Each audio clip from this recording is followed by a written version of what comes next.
folk rule us with fear. It is not white people, it's your fear of them that you gotta be free from. We have a government, sir, that needs to be opened up before the American people. I think I'm hearing revolution in the air. I think I'm hearing revolution in the air. Tell me, brother. Good morning, good morning, good morning, good morning, and good morning. Today is Friday, January 26, 2004, approximately 1,057 days that the Emergency Rescue Plan funds for small black businesses in North St. Louis have been held hostage. I repeat, 1,057 days that emergency funds for small black businesses in North St. Louis City has been held hostage. I'm going to start off right there. I'm going to give you all a quick update because I got to get off here and I got to go take care of some things. But I just wanted to hop on here for a moment and give you a quick update on where we are and how we're going to be moving forward as it relates to seeking some form of justice as it relates to the withholding of American Rescue Plan funds. Ladies and gentlemen, let me be clear on something with you, and please hear me out and understand this. Those funds were sent here because we were in a crisis. The American people, all of us, suffered as a result of COVID. The federal government decided to what they call rescue Americans, and they sent monies to help us. Those individuals that were entrusted to get us those funds failed us, and they're continuing to fail us. And I tell you why. We have allowed silence on this issue when we should not have done that. We should have been saying something a long time ago, but they played the game and they did the politics, not politics, I said politics on us once again. And that's the reason I'm speaking out. These funds were sent when we were shut down. After we were shut down, we couldn't go to church. We couldn't go to the mosque. We couldn't go to the synagogue. Anytime you shut down religious, that's the first time in my history that I've ever known for all these things to be shut down. The airports, all the jobs. People were confined for months in and months out because of this COVID-19. Businesses folded, some of them, and shut down. And we all had grave challenges and obstacles and hurdles placed before us post-COVID. The American Rescue Plan funds were supposed to have been allocated to us as a people and community and small businesses to help relieve some of the burden and stress that had been placed on us as a result of COVID-19. No one, and I repeat, no one should have wanted to or even had the authority to withhold those funds from us. There was supposed to have been money that was allocated to not only small businesses, but homeowners for home repairs. And you know, you were out of work for months, so you got behind on your bills. There was supposed to have been money to aid and assist you for all of that our local government chose to sit on and hold. And if anybody in their right frame of mind don't think something's wrong with that, shame on you.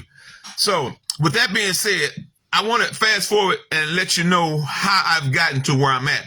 Because as many of you know me and know my history, I've been quiet for a long time. I was only trying to sell barbecue and make a living and move on. I didn't want to get back engaged. I didn't want to get back out here fighting.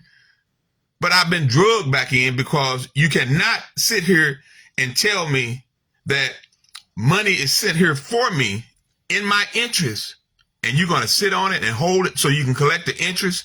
That is despicable.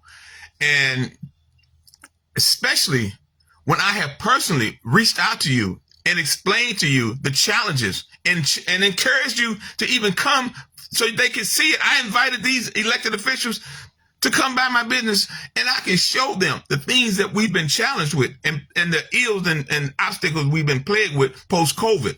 We, and I'm speaking for myself as well, are entitled to some of those monies that was sent in our interest. So since they chose to do us the way that they're doing us and have a blatant disregard and disrespect, God has instructed me to speak out on this matter. And I am going to help educate and alarm my people, because there's more monies to come. This next round of monies, they shouldn't be able to sit on. Okay. That money was sent here for the people, not for politicians to sit on, create obstacles and hurdles and hoops for you to try to jump through like we're in a circus somewhere, got us running back and forth, up and down. I filled out this application for this grant 3 times. 1, 2, 3 for the same grant. They keep changing it, setting it back, and doing things that make it almost impossible. So many people got discouraged and just gave up. But I didn't. I didn't, because I saw this as an opportunity, because banks will not, I repeat, banks will not invest in my neighborhood.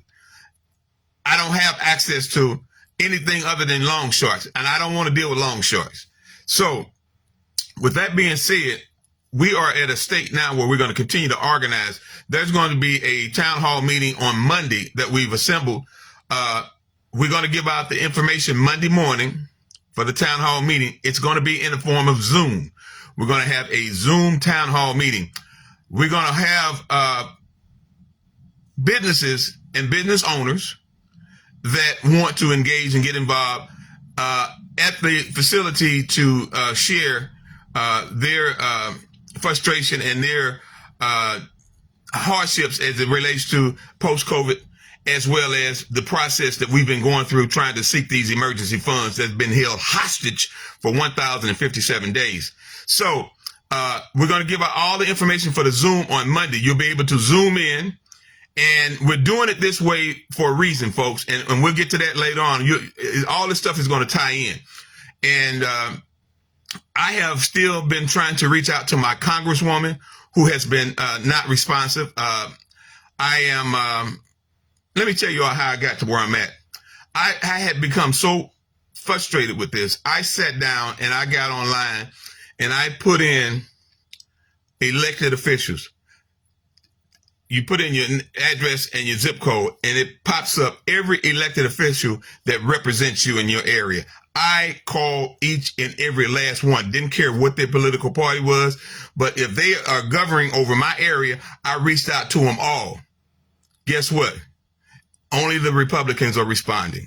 So it's sad to say that I've been a diehard Democrat all my life. It's sad to say that the Democratic representation that I have won't even converse with me on this matter. The mayor won't talk to me. My alderwoman won't talk to me. My state rep won't talk to me. But the Republican parties are speaking to us. We have a meeting set up with them next week. We're going to document everything, and we're going to put all of our eggs in the basket so that we can understand what has transpired and what has happened to us. How can we address this matter and move forward? That's the purpose of the town hall meeting. But we have to document all of those folks that filed for this money, all the people that we can gather that have been frustrated with this entire process, and allow their voices to be heard. And the only way that's going to happen is that we have to physically talk to these people and get their stories, because I don't know what the next person experienced. I don't know what they went through. But if we come together on a united front and position ourselves so that, because there's more money on the way, okay? Let's not get it twisted. There came with this money what is known as a contingency clause, which means that if you remember me telling you, and I've been telling people this over and over, if you go back to March of 2021 to the State of the Union address, the president instructed these people to come back and rebuild our country. They said they had to stop building from the top and thinking it's going to trickle down. The strategy this time was to start building from the bottom up. Guess who's at the bottom? We are. So that money was supposed to start rebuilding our country and getting those funds to us to aid and assist. And they instructed, if you don't take my word for this, people, do not take my word for this. Pull it up yourself and listen for yourself. They told those people, back in 2001. This is not enough money that we're sending. This ain't enough. We know it's not enough. But get the ball rolling, find out how much more you need, and send back for it. Those were the instructions. That was the assignment that our local elected officials have failed us on. So let's not get it twisted. I'm not making this stuff up. These are facts, and I encourage anyone to correct me anywhere you find me wrong. That's what I've always done, and I will continue to do. I welcome correction. I love correction. I don't know it all, but I'm seeking to know as much as I can so that I can arm myself with the necessary tools so that we don't have to continue to beg for what we're rightfully entitled to. So with that being said, if you reach out to me, you can, my number is 314-536-1458. You can text me and request information for the Zoom meeting. We're going to do this collectively. Historically, in the city of St. Louis, with our corrupt regimes, we've had a history of people trying to derail and distract folks when they organize and come for seeking truth. So we're not going for that this time. We're organized, and that's the reason we're going to take this first town hall meeting with the approach of a Zoom. I am not clear on how many people are going to be on this available to get on the Zoom. I haven't gotten that narrowed down yet. We'll know that by the end of the day. But come Monday is going to be first come, first serve. Those that want to engage and get involved, because that was money that they're sitting on for the homeowners. One of the questions we're going to be raising out of this first $512 million that was sent in the form of emergency relief for poor black folks in North St. Louis, that we want to know, how did they come to the conclusion of just allowing $37 million for the small black businesses? And some of the things that have been done with these board bills and stuff is going to be found out to be illegal, folks. These were emergencies monies. They wasn't supposed to go through all that and procrastinate and prolong. Emergency. We were at a crisis. Those monies were supposed to have been sent and given to the people, not set on to collect interest. That was not what those funds were sent here for. And we're going to prove that to you, and we're going to seek all these funds to be released immediately. They got to stop holding these funds hostage. That money should have been gone, and they should have been sent back and informing them how much more they needed. And that they have not done. So again, those elected officials that represent me here locally are not conversing with me, or not willing to even talk to me about this, because they don't like the questions that I'm raising. And again, let me say this. Let me get something perfectly clear with everyone within the sound of my voice. Trust and believe me, Prince Carter has no interest of running for no political office. I don't want to be a politician. I wouldn't dream of being a politician. At one time, I had a desire. That was 30-something years ago. But as of now, I don't want to be. There are many other folks out there that have that desire, and we'd be much better served, more so than I. I just want to run business. I want to be a business owner. I want to build generational wealth. That was been my mission for the last 15 years. And that's what I'm going to focus on. But it just disturbs me. It disturbs me that monies were sent in my interest, and folks to sit on to draw the interest. And I'm steady telling you, I need help. I need help. I need resources. I need A, B, and C. And for these folks to just blatantly ignore and disrespect me and my people in my community is unacceptable. So that's the reason we're taking the measures that we're taking. Again, this is nothing personal against any of them. I say they all should be held accountable. The only one that I have love and respect for still at this moment, even though she won't return my calls, is Sharon Ties. She is the only one that voted against this last board bill. And she voted against it because she knew what they were doing was wrong, and the changes and so on and so forth were illegal. That's the reason she didn't vote for it. So I hope and pray that the sister comes around, because she and I, prior to all this, would talk on the regular. We've talked for hours, and why she's not returning my calls now is beyond my comprehension. But that's neither here nor there. I'm going to stay focused. I'm going to ask you to continue to pray for me, because I believe prayer changes things. We're going to be working on a number of things so that in the future, when these funds are sent here for our community, there is a mechanism in place already where the local elected officials voted against issuing out cards, reloadable cards that were supposed to be given to the people. They chose not to do it because they wanted to have control over the money so that they can do exactly what they're doing right now, and that is sit on it, collect the interest, and allow the people who had already suffered through a crisis, COVID-19, to continue to suffer. And that's wrong. There's no reason we should not see some form of residual effects of our community with the funds and monies that have been sent in our interest. And for those folk to be selective who they want to give the money to and operate off this buddy system is wrong, people. You should not have a buddy system. That money was sent for all of us in this geographical area, starting with the hood census tracts.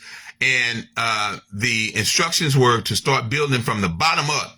And it's almost coming up on 4 years, and we haven't done anything and that I can see north of Delmar. And that was one of the things that our mayor griped on during her campaign. She wanted to help erase the Delmar divide. Well, guess what? The president and the federal government agreed, and they sent some funds to help post-COVID that we could have utilized to enhance and improve our community.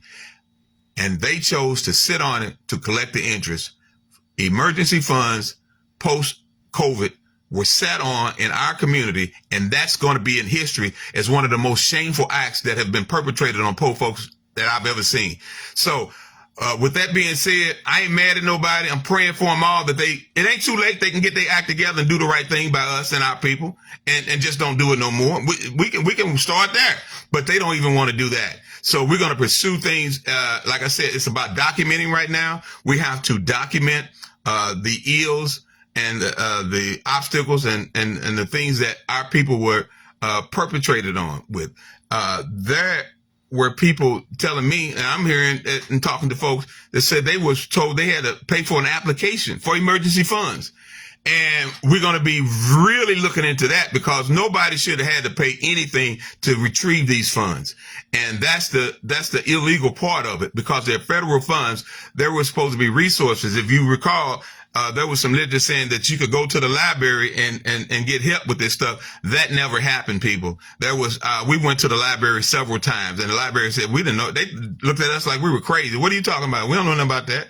So those are some of the things that we're going to be conveying with those individuals that will listen, that will work with us, so that in the future, we do not have to go through this. These are funds coming from the federal government, and they were sent here in the form of an emergency funds, not to be sat on.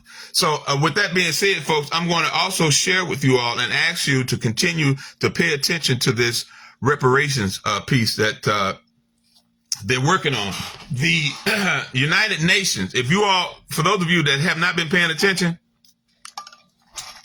it came from the UN, the United Nations. There were some leaders in Africa that raised the issue about the descendants of American slaves not being compensated for slavery. And that's the reason they had to, and they were working on reclassifying us as indigenous people. And I'm going to let you do your own homework on that. Some folks hear that. I'm not an indigenous people. You are, whether you know it or not. People that have been stripped of their language, their heritage, their culture, are, in my opinion, indigenous people. And I think we all pretty much fall under that category. So they're putting these committees together for reparations so that they can then, when the money bag is dropped, they can say, well, we've had these meetings and this is what the people said, A, B, and C. That's why you need to engage and go to those town hall meetings as it relates to reparations. We all need to engage into them and have our voices heard, because either if you're going to be silent, they're going to speak for you. And you don't want that, people. Trust me and believe me. You don't want that. You want to have your voice in the equation. You want to have your concerns in the equation. And that's why it's going to be critical that we all participate. I think I had the dates wrote down that you can be on the lookout for. I know there's, and I don't know where they're at. And I'm going to be reaching out. I called City Hall to talk to Mr. Bailey, and he hasn't returned my call either, or should I say either, however you want to do it. But there is supposed to be a reparations town hall meeting on the 29th, which is this Monday too. And there's one in February and there's one in March. And it's to my understanding, from what I'm hearing, the mayor herself will actually be at the town hall meeting on reparations in March. So stay tuned for that.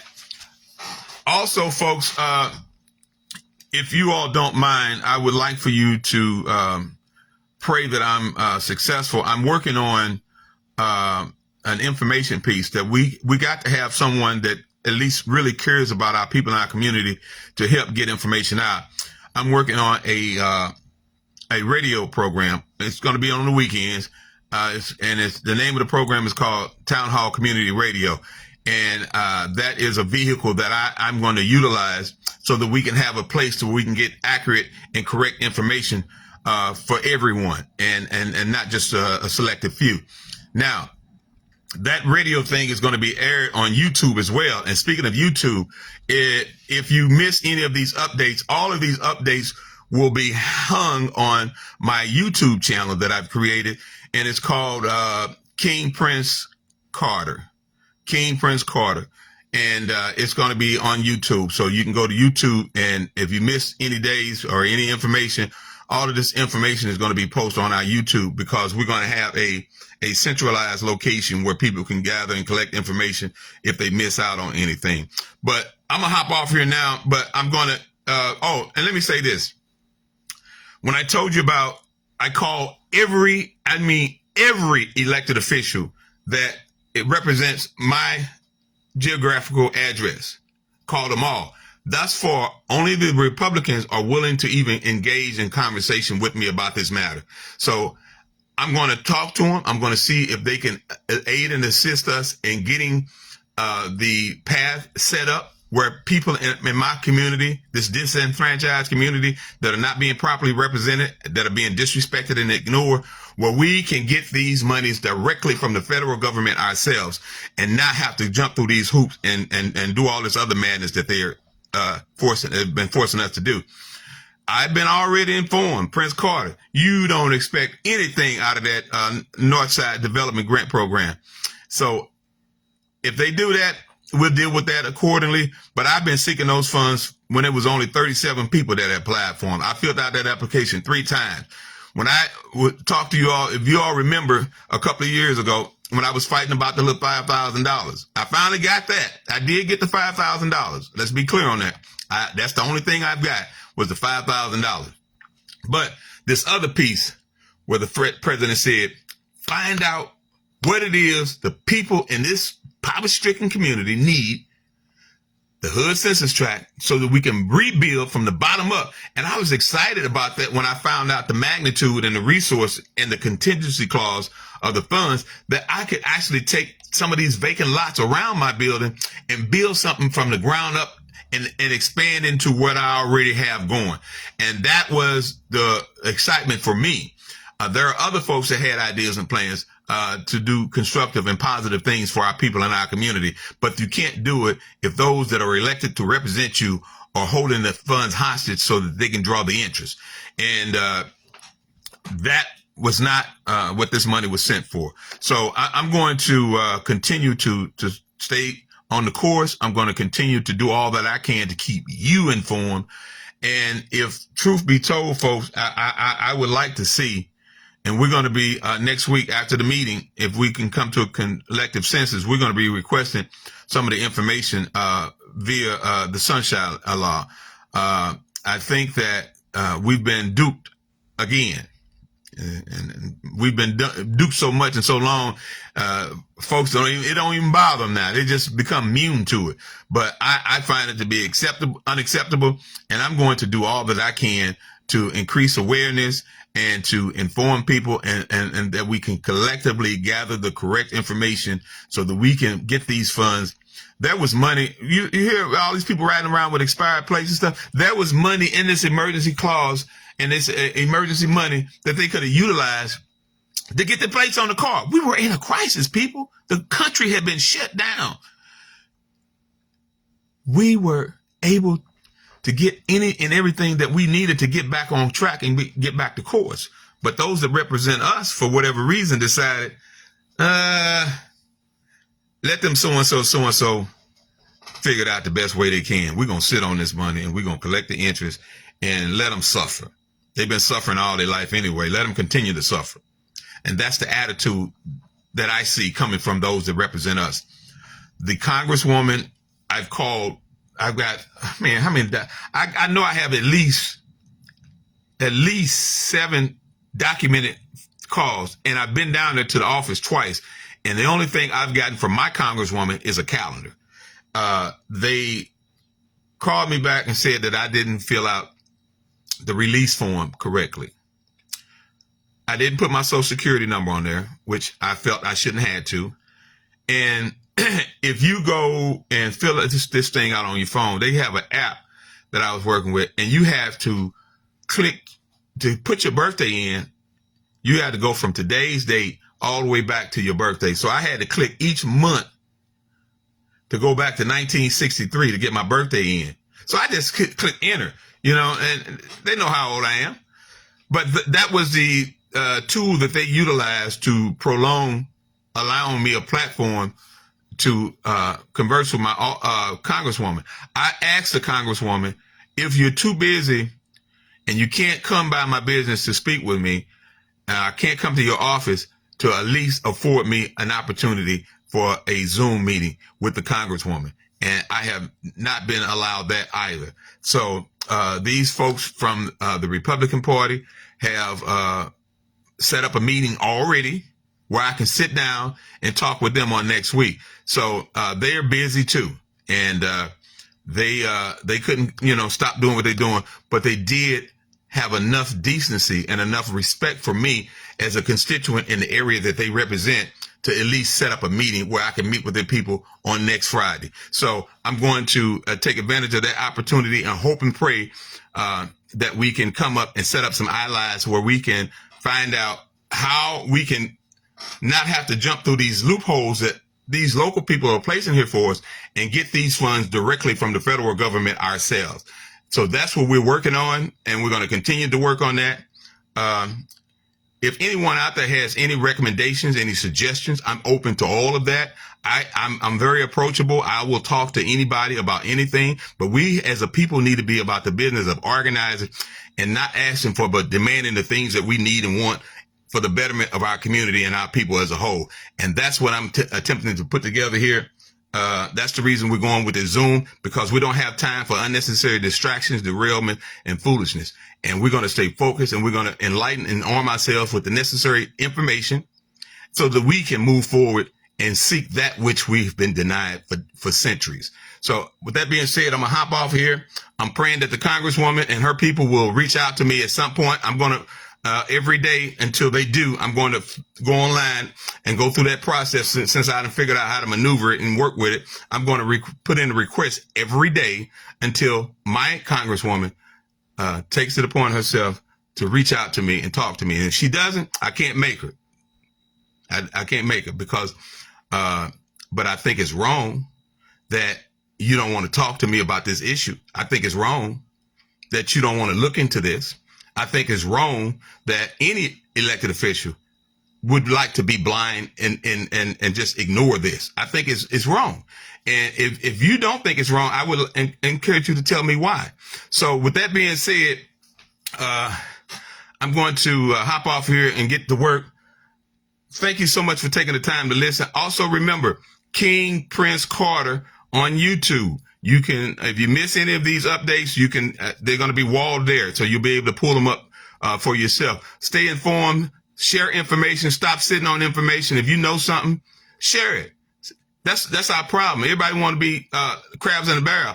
Don't want folk to know stuff. So we got folks with education with college degrees cannot, you going to tell me it take you almost 4 years to figure out how to get funding to poor black folks? Come on now. And I'm upset about it, and I'm ticked off because I've been trying to be patient and doing everything, refilling out the application. I feel like a dog at the doggone circus, jumping through this hoop and jumping through this hoop and then going and jump through the hoop again Those are the games that have been perpetrated on us for the last 3 coming up on 4 years. I'm tired of playing their games. I don't want to play no more. I'm for real. Okay. And I'm going to do all I can to arm myself and my people with the information so that we can let these folk know that we need resources in our community. We want resources in our community, and you cannot continue to blatantly disrespect and disregard us as a people or a community. It's wrong. It's dead wrong. And anybody that wants to do that should be held accountable. And that's all I'm saying. And there's a difference in attacking people and holding folks accountable. I'm not trying to attack nobody. I don't have to do that. They're doing it for themselves with their actions and their behavior and their blatant disrespect and disregard for us as a people and a community. Time out for that. We got to stop it. And the buck stops here. So with that being said, I'm going to hop off here, folks. I love y'all. Pray for me. I'm praying for us all. And I'll give you an update on tomorrow.